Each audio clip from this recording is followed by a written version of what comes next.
एक यज्ञ माना गया। यज्ञ भी तीन प्रकार के होते हैं, सात्विक, राजसिक और तामसिक। सात्विक यज्ञ उसको कहा गया है जिसको बिल्कुल सत्व भाव लेकर के जिसको किया जाए, जिस यज्ञ में लहसुन प्याज तक भी ना पड़े, वो सात्विक यज्ञ है। श्रीमद् भागवत भी एक सात्विक यज्ञ है। दूसरा होता है राजसिक यज्ञ। राजसिक यज्ञ कहते हैं जिसमें दिखावा आ जाए, रजोगुण आ जाए। और तीसरा होता है तामसिक यज्ञ, जिस यज्ञ में किसी पशु की बलि दी जाए, मांस मदिरा का जिसमें प्रयोग होता है, वो तामसिक यज्ञ होता है। बोले भक्त श्री भगवान की। विवाह आज कौन सा बन गया है यज्ञ? सात्विक, राजसिक या तामसिक? कई जगह पर विवाह में भी लहसुन प्याज नहीं पड़ता, आपके डाल लेते हैं। चलो लहसुन प्याज तो छोटी बात है, लेकिन मदिरा चलती है। बोले भक्त श्री भगवान की। कोई भी हाथ खड़ा कर दे कि हमारे बेटे का विवाह हुआ और एक बोतल भी शराब की नहीं चली, कोई बता दे। हाँ सही बात है, पेटी चली होगी है ना। बोले भक्त श्री भगवान। बहुत अच्छी बात है, बहुत ही अच्छी बात। तीन प्रकार के यज्ञ कहे गए हैं। तो यज्ञ की पत्नी का नाम है दक्षिणा। कह देना कि बगैर टेंट के भी विवाह हो सकता है, हो सकता है, बगैर पेंट के भी हो सकता है, बगैर डीजे के भी हो सकता है, लेकिन ब्राह्मण के बगैर हो सकता है, नहीं हो सकता? हो रहे हैं आज पूरे भक्त श्री भगवान के। असली जो विवाह है वो बगैर ब्राह्मण के संपन्न नहीं होता। 8 प्रकार के विवाह माने गए हैं और 8 प्रकार के विवाहों में सबसे उत्तम माना गया है ब्रह्म विवाह। जिस यज्ञ में वेदी सजती है, अग्नि को साक्षी मान करके अग्नि के साथ फेरे लिए जाते हैं, ब्राह्मण वेद मंत्रों का उच्चारण करता है, सबसे उत्तम यज्ञ माना गया है ब्रह्म यज्ञ। ब्राह्मण के बगैर यज्ञ नहीं हो सकता। लेकिन जब दक्षिणा की बारी आती है, चाचा ताऊ सबको बुला लेते हैं, इकट्ठा कर लेते हैं। भैया यज्ञ की पत्नी का नाम दक्षिणा है। दक्षिणा के मामले में देने वाले का मन भी दुखी नहीं होना चाहिए और लेने वाले का मन भी दुखी नहीं होना चाहिए। जिस यज्ञ में दक्षिणा के पीछे विवाद हो जाता है, वो यज्ञ कभी संपन्न होता ही नहीं, क्योंकि यज्ञ की पत्नी दक्षिणा है। और स्वयंभू मनु की दूसरी बेटी का नाम देवहूति, मंझली बेटी। और देवहूति के ही यहां कपिल देव भगवान पुत्र बन करके आए हैं। कर्दम मुनि के संग विवाह किया गया देवहूति का। ब्रह्मा जी के पुत्र हैं कर्दम। और कर्दम किसको कहते हैं? करदम। जिसने अपनी इंद्रियों को अपने वश में कर दिया है वही कर्दम है। बोले भक्त श्री भगवान। जिसने इंद्रियों को वश में कर लिया, इंद्रियों के वश में नहीं होना बल्कि इंद्रियों को अपने वश में रखना, वो कर्दम है। ब्रह्मा जी ने कहा, देख बेटा कर्दम, अब आपको गृहस्थ आश्रम अपना लेना चाहिए। कर्दम ने इनकार कर दिया। पिताजी पहले तो मुझे भजन करना है। सरस्वत्याम तपस्ते पे सहस्राणाम समादस। सरस्वती नदी के तट पर चले आए हैं तप करने के लिए। तप करने लगे और तप करते करते 10,000 वर्षों तक इन्होंने तप किया है। तप करते करते जब कुछ वर्ष बीत गए तो एक दिन मन में ध्यान आया कि अरे मैं तप करते करते बूढ़ा हो जाऊंगा, बुढ़ापा आ जाएगा, और जब मुझे बुढ़ापा आ जाएगा तो कौन अपनी कन्या मुझे देगा। और तब दोबारा तप करने के लिए बैठ गए। जैसे ही तप पूरा हुआ, भगवान सामने प्रकट हुए। भगवान ने कहा, कर्दम वरम वरे वरदान मांगो। कर्दम ने हाथ जोड़े, भगवान के आगे, प्रभु मुझे कुछ भी नहीं चाहिए। भगवान का नहीं, ऐसा नहीं। अरे बता क्या बात है, क्या चाहिए तुम्हें? ऐसे तो कोई भजन करता ही नहीं, ऐसे कोई तप करता ही नहीं। नहीं महाराज, आपका दर्शन मुझे हो गया, अब मुझे कुछ भी नहीं चाहिए। दुनिया वालों से हम कुछ छिपा भी लें, लेकिन परमात्मा से भगवान तो अंतर्यामी हैं, सबकी हृदय के अंदर भगवान विराजमान है। अरे मैं जानता हूं कि तुम तप करने के लिए क्यों आए थे, और जब तुम तप कर रहे थे तो तुम्हारे मन में क्या भाव था, विचार क्या आया था, मैं जानता हूं। नहीं महाराज, मेरे मन में कोई विचार नहीं था। भगवान कहने लगे, अरे करदम, मन मन भावे मुंड हिलावे, मन में तो लड्डू फूट रहे हैं कि बस मेरे मन की इच्छा पूरी हो जाए, और बाहर से तुम बोल रहे हैं कि कुछ नहीं चाहिए। जब तुम तप करने के लिए बैठे थे ना, तो मुझे पता है तुम्हारे मन में भाव आया था कि मैं विवाह करूं। अरे मैं तुम्हारे लिए रिश्ता लेके आया हूं। जब रिश्ते की बात करी तो करदम शर्मा गया। भगवान ने कहा, करदम तुम ऐसा बताओ कि आपको रिश्ता कैसा चाहिए। करदम मुनि कहने लगे, प्रभु तथा सचाहम परिवोरुकाम समानशीलां गृहमेदधेनु। तथा सचाहम परिवोरुकामा समानशीलां गृहमेदधेनु। घर को चलाने के लिए मुझे ऐसी कन्या चाहिए जो कि समानशीलां, सुशील स्वभाव की हो, और मेरे गुणों के अनुसार उसके गुण हो, दोनों के हमारे बराबर के गुण। कुंडली में लाते हैं ना, तो कई पूछते हैं कि हाँ कितने गुण आए पंडित जी, गुण पूछते हैं ना, गुण, ये गुण क्या है। समानशीला 36 गुण होते हैं, 17 गुण तक उसके बाद मिलान करना चाहिए, कम से कम है 17 18 17 18। जैसे विचार मेरे हैं वैसे ही विचारों के अनुकूल मुझे करने चाहिए, क्योंकि गृहस्थ आश्रम को चलाने के लिए जब दोनों के विचार मिलेंगे तभी गृहस्थ रूपी गाड़ी आखिरी पड़ाव तक पहुंच पाएगी। घर हम बनाते हैं तो घर की पहले हम नींव देखते हैं कि नींव कच्ची है या पक्की है, और जब तक पक्की नींव नहीं आती ना तब तक खुदाई करते जाते हैं। मकान का आधार नींव है। उसी प्रकार गृहस्थ की नींव बताई गई है श्रीमद् भागवत में। मकान की नींव पक्की यदि होगी तो मकान कभी ढहेगा नहीं, और कच्ची नींव से मकान बनाना शुरू कर दोगे तो थोड़े वर्षों के बाद उसमें दरारें आनी शुरू हो जाती है। उसी प्रकार गृहस्थ की नींव क्या कही गई है, विश्रम्भेण आत्मशोचेन गौरवेण दमेन च शुश्रूषया वाचा मधुरया च भो। नींव है विश्रम्भेण, ध्यान देना, पहली नींव है विश्रम्भेण, एक दूसरे के ऊपर पति पत्नी का विश्वास होना चाहिए, पवित्रता होनी चाहिए इस रिश्ते में, गौरव होना चाहिए, इंद्रियों के ऊपर काबू होना चाहिए, एक दूसरे के प्रति सेवा की भावना होनी चाहिए। वाचा मधुरया च भो, और वाणी कैसी होनी चाहिए, ऐसी वाणी बोलिए जो मन का आपा खोए। जिस घर में कड़वे वचन बोलने वाली पत्नी होती है वो घर नरक के समान होता है। बोले भक्तों से हो जाने के, वो घर नरक के समान होता है। हमारे एक पंडित जी हुए बहुत विद्वान, भृगु ज्योतिष भी लगाते थे, पूर्व जन्म की खबर सबको बता देते थे। लेकिन कई बार उनके घर में लोग आते थे ना, पूछते कि जो पंडिताइन थी वो गौओं को चराती, कई बार रास्ते में मिल जाती, पूछते कि पंडित जी घर में हैं, तो क्या कहती, मुझे क्या पता कहाँ मरा हुआ। बोले भक्त वो कर कैसा। एक बार पंडित जी से लोगों ने पूछा कि पंडित जी आप तो इतने विद्वान हैं, आप तो पूरी त्रिकाल खबर दे देते हैं, लेकिन आपको ये पत्नी कैसी मिली है। पंडित जी कहने लगे सब पूर्व जन्म के कर्म हैं हमारे।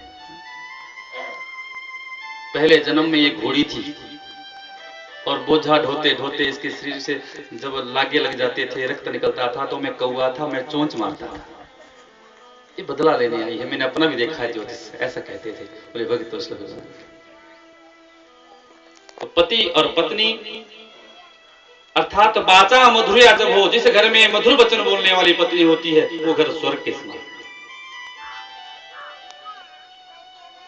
पहला सूत्र आत्मविश्वास का है, एक दूसरे के ऊपर विश्वास होना चाहिए। यदि पति पत्नी का एक दूसरे के ऊपर विश्वास नहीं है तो कभी भी उस रिश्ते में दरार आ जाती है, दरार आ जाएगी। ध्यान देना, अभी कथा सुनाऊंगा मैं आपको सती का चरित्र। भगवान शंकर ने बार बार समझाया कि देखो देवी मेरे इष्ट देव हैं, लेकिन सती को भी भरोसा ही नहीं हुआ पति के ऊपर। गृहस्थ रूपी गाड़ी दो पहियों की गाड़ी है, दो पहियों में बराबर तालमेल होगा, बराबर हवा होगी तो गृहस्थ रूपी गाड़ी अपने आखिरी छोर तक पहुंच जाएगी। मुझे भगत वत्सल भगवान ने कहा, स्वयं कहा कि देखो कर्दम, स्वयंभू मनु और शत्रुपा अपनी बेटी देवभूति को लेकर के आएंगे, आप देवभूति के संग विवाह कर लेना। कर्दम मुनि ने हाथ जोड़े, प्रभु एक निवेदन है मेरा, विवाह में तब करूंगा आपको मेरे घर में बेटा बन के आना पड़ेगा। भगवान ने कहा ठीक है, मैं तुम्हारे घर में बेटा बन के आऊंगा। महाराज एक शर्त और है मेरी। हाँ बोलो, क्या शर्त? जब आप मेरे घर में बेटा बन करके आ जाएंगे ना तो मैं घर छोड़ लूंगा और मैं संन्यास ले लूंगा। भगवान कहा नहीं, ये शर्त मैं तुम्हारी मंजूर नहीं करता, ये शर्त अपने ससुर के सामने रखो। भगवान की आंखों से आंसू निकले हैं और उन आंसुओं से एक तालाब बन गया जिसका नाम बिंदुसर है, जो कि आज भी गुजरात में। स्वयंभू मनु और शत्रुपा अपनी बेटी देवभूति को लेकर के आए और ब्रह्मा जी ने कर्दम मुनि के संग देवभूति का विवाह करवा दिया। जैसे ही कर्दम और देवभूति अपने घर में आए हैं, कैसा घर है कर्दम मुनि का, पत्तों की बनी हुई कुटिया है, धूप सारी अंदर आ रही है और बारिश भी पड़े तो बारिश अंदर आती है, बारिश का पानी। जैसे ही घर के दरवाजे के अंदर प्रवेश किया,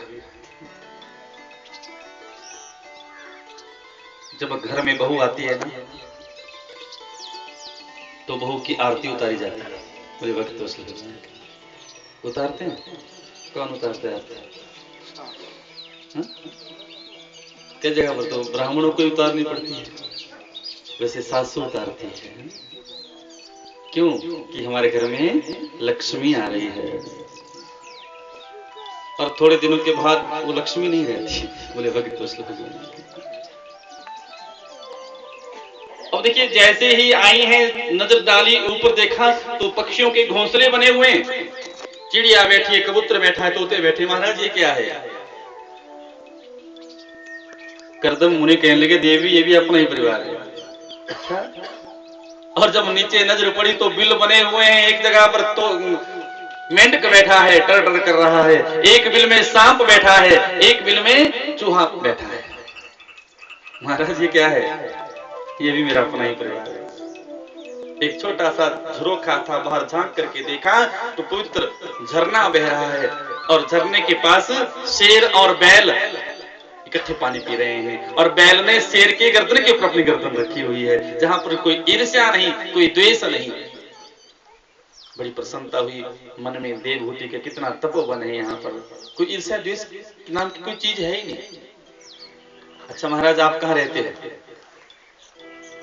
कहा देवी जो 1.5 फुट का आसन बिछा हुआ है ना, यहीं पर बैठ करके मैं भजन करता हूँ। मन बड़ा प्रसन्न हुआ कि मेरे पति के जीवन में कोई इच्छा ही नहीं है। चाह गई चिंता मिटी मनवा बेप्रवाह, जिसको कछू ना चाहिए वो सबसे बड़ा सेंस। दुख का कारण क्या है? दुख का कारण इच्छाएं हैं। बोले भगत वत्सल भगवान।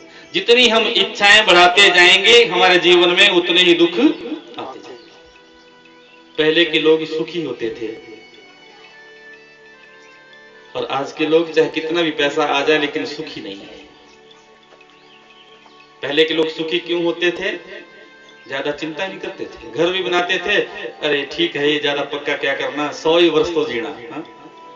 और आज के लोग सारा जीवन बीत जाता है मकान बनाते बनाते, जीवन खत्म हुआ तो जीने का ढंग आया, और जितने को मकान बन करके तैयार हो जाता है उतने को सुख का समय आता है, उतने को चल पड़ते हैं। इच्छा कौन है? दुख की मां का नाम इच्छा है। जब हम इच्छाएं बढ़ाएंगे तो हमारे जीवन में दुख ही दुख आएंगे। देवहूति बड़ी प्रसन्न हुई कि मेरे पति के जीवन में कोई इच्छा ही नहीं। कर्दम ने कहा, देखो देवी, तुम थोड़ा विश्राम कर लो और मुझे भगवान का भजन करना है। और भगवान का भजन करने बैठे हैं, ऐसा ध्यान लगा ईश्वर के चरणों में, ऐसी समाधि लगी कि बीतते बीतते 40 वर्ष बीत गए। 40 वर्षों तक ध्यान मग्न होकर के बैठे रहे और पत्नी पति की सेवा करती रही। कभी पंखे की हवा दे देती, पसीना आ जाता तो वस्त्र गीला करके पसीना पोंछ लेती, अपने आप कंदमूल बैर खा करके जीवन यापन करने लगी। कंदमूल बैर नहीं मिलते हैं तो सूखे पत्ते चबा करके, झरने का पानी पी करके जीवन बिताया। 40 वर्ष जीवन के बिताए। 40 वर्ष बीतने के उपरांत जैसे ही आंखें खुली, कहा कि देवी कौन हो तुम? अपनी पत्नी को भी नहीं पहचान रहे हैं। देवहूति कहने लगी, महाराज मैं तुम्हारी पत्नी हूं, मेरा नाम देवहूति है। जरा 40 वर्ष पहले की याद करो, जब हमारा विवाह हुआ था। कर्दम मुनि सोचने लगी, 40 वर्ष, मेरे भक्त है ना। अखबार में भी एक आता है, क्या आता है वो, आज और 30 वर्षों के बाद मेरे भक्त भगवान की। हाँ हाँ याद आ गया मुझे कि 40 वर्ष पहले मेरा विवाह हुआ था। क्या तुम देवहूति हो? हाँ हाँ महाराज। अरे पगली, क्या तुम 40 वर्षों तक यहीं पर ही रही, अपने मायके चली गई होती? इनकार किया। महाराज, भारतीय संस्कृति में कन्या की एक बार जब डोली उठ जाती है ना माता पिता के घर से, तो पति के संग ही सुख दुख सब सहन करने होते हैं। मैं कैसे जा सकती थी? मैं भारतीय नारी हूं। कर्दम मुनि को दया आ गई, बुढ़ापा आ गया, गृहस्थ का सुख देखा नहीं। कहा, देवी जरा आंखें बंद करो। जैसे ही देवहूति ने आंखें बंद की, अपनी साधना के बल से एक सुंदर सरोवर का निर्माण किया, और उस सरोवर के बीच में एक 9 मंजिल का महल बना हुआ है, और विमान में बिठा करके विचरण करवाया। कहा कि महाराज ये इतना सुंदर सरोवर और ये महल किसका है? कहा, देवी ये हमारा ही है। हमारा महल? हाँ। हाथ पकड़ा अपनी पत्नी का, चलो हम सरोवर में स्नान करते हैं। जैसे ही सरोवर में स्नान करने के लिए आए, डुबकी लगाई सरोवर में, और डुबकी लगा करके बाहर निकले हैं तो दोनों का बुढ़ापा ही गायब हो गया। कर्दम मुनि बन गए 20 वर्ष के, और देवहूति बन गई 16 वर्ष की। और आज से इनका गृहस्थ आश्रम आरंभ हुआ है। समय बीता, 9 महीने पूर्ण होते ही घर में एक बेटी का जन्म हो गया। उस बेटी का नाम कला रखा गया। सोचा कि चलो अब दूसरा, अब बेटा हो जाएगा, लेकिन दूसरी भी बेटी ही हुई, उसका नाम अनुसुईया रखा गया। बेटे का इंतजार करते करते घर में 9 बेटियां हो गई, और 9 की 9 बेटियां अच्छे अच्छे ऋषियों को ब्याही गई। कला का विवाह मरीचि के संग किया गया, अनुसुईया का विवाह महर्षि अत्रि के साथ किया गया। सब अच्छे अच्छे ऋषि मुनियों को बेटियां दी गई, और 9 बेटियों के बाद, इस बात की पक्की गारंटी है, जिसके घर में 9 बेटियां हो जाती है ना, 9 बेटियों के बाद बेटा जरूर होता है। मेरे भक्त तो उसके लेकिन मन दुखी नहीं करना। हमने देखा कि किसी घर में बेटी हो जाती है ना, तो मायूस से हो जाते हैं कि बेटी हुई। गलत सोच है। बोले भक्त भगवान, पवित्र किए कुल दो, बेटा तो सिर्फ एक कुल को उतारता है, लेकिन बेटी 2 कुलों को उतारने वाली होती है। जिस कुल में वो पैदा होती है उस कुल को भी उतारती है, और जिस खानदान में आगे जाती है उसको भी वो उतार देती है। 9 बेटियों के बाद भगवान ही बेटा बन करके आए हैं। बोले कपिल देव भगवान की। ये भगवान जी का अवतार है, कपिल देव अवतार। 24 अवतारों में ये भी भगवान जी का अवतार है। कर्दम मुनि जानते हैं कि मेरे घर में जो बेटा बन के आए हैं ये कोई मामूली बेटा तो है ही नहीं, ये तो ईश्वर ही बेटा बन के आए हैं मेरे घर में। चरणों में प्रणाम किया और घर को छोड़ करके जंगल में चले गए, संन्यास ले लिया। 5 वर्ष के जब कपिल मुनि हुए हैं तो मां देवहूति ने चंदन की चौकी पर अपने बेटे को बिठाया और अपने आप सामने बैठ गए, हाथ जोड़ लिए। कहा कि मन को वश में करने का तरीका बताओ। यहां से कपिल गीता शुरू होती है श्रीमद् भागवत में। कपिल और देवहूति का जो संवाद है इसी को कपिल गीता के नाम से बताया गया है। कपिल मुनि कहने लगे, देखो मां, आप परम विदुषी हो, लेकिन फिर भी आप मुझसे जानना चाहती हो तो सुनो। मन को वश में करने का तरीका है जितासनो जित श्वासो जित संगो जितेंद्रिया। पहले सबसे पहले व्यक्ति को अपना आसन जीतना चाहिए। बोले भगतो श्री भगवान। जिसने आसन जीत लिया वो मन को भी जीत सकता है। आसन क्या है? कथा में बैठने का आसन, चौकड़ी रख करके मेरुदंड बिल्कुल सीधा हो, ये आसन कथा पे बैठने का है। खड़े घुटने करके कथा नहीं सुननी चाहिए। बोले भगतो श्री भगवान। इस आसन का नाम दृद्र आसन होता है, और यदि इंद्र भी इस आसन में बैठ के कथा सुनता है तो इंद्र भी दरिद्र हो जाता है।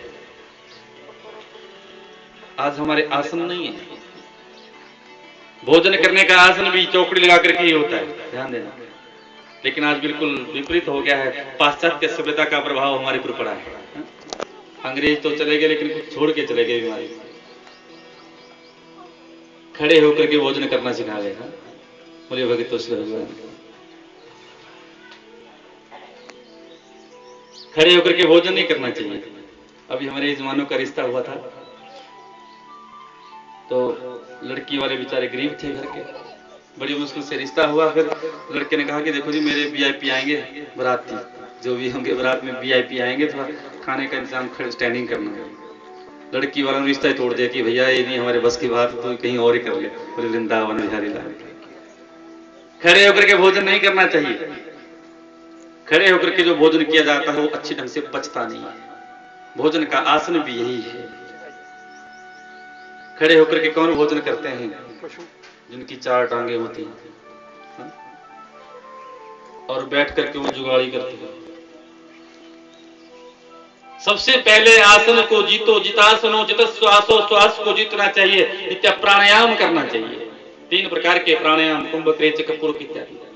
खैर ज्यादा डिटेल में नहीं बताऊंगा, आपको सबको पता है। श्वास को जीतो। सुबह सैर करनी चाहिए। सुबह की हवा स्वास्थ्य की दृष्टि से बड़ी उत्तम मानी गई है। और अच्छे लोगों का संग करना चाहिए। अपनी इंद्रियों के ऊपर काबू व्यक्ति को रखना चाहिए और व्यक्ति को अहिंसक बनना चाहिए। किसी भी जीव की हिंसा हम न करें, क्योंकि शाकाहारी भोजन में जो ताकत होती है वो मांसाहारी भोजन में ताकत नहीं होती। मांस खाने से रक्त गाढ़ा हो जाता है, और जब रक्त गाढ़ा हो जाता है तो कभी भी अटैक की बीमारी हो सकती है। अमेरिका में अभी डॉक्टरों का एक सम्मेलन हुआ था पीछे, उसमें ये उन्होंने निष्कर्ष निकाला कि 90% रोगी जो मांस खाने वाले हैं उनको कैंसर की बीमारी का खतरा रहता है। 1000 अंडे खाने से जो कैलोरी शरीर को मिलती है वही कैलोरी देसी 2 आंवले चबाने से मिल जाती है। ये आयुर्वेद के निघंटों में लिखा है। मेरे भक्तों से भगवान की निघंटों पुस्तक है आयुर्वेद। अहिंसक व्यक्ति को बनना चाहिए और व्यक्ति को हमेशा मुस्कुराते हुए रहना चाहिए, हंसते हुए रहना चाहिए। हंसना भी एक योग है, बोले भगत उसके भगवान। हंसना भी, हंसते आप लोग?